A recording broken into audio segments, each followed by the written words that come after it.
అందరికీ నమస్కారం. నేను మీ వెంకట్ని. ఒకరోజు యక్షుడు ధర్మరాజుని ఈ విధంగా ప్రశ్నించారు. మనిషికి జీవితాంతం తోడుండేవారు ఎవరు అని.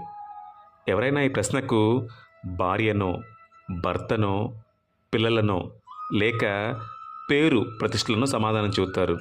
కానీ ధర్మరాజు మాత్రం మనిషికి జీవితాంతం తోడుండేవారు ఎవరూ లేరు, అలా అనుకోవటం భ్రమ. అన్ని రకాల అనుబంధాల్లో ఎవరి అవసరాలు వారుకుంటాయి.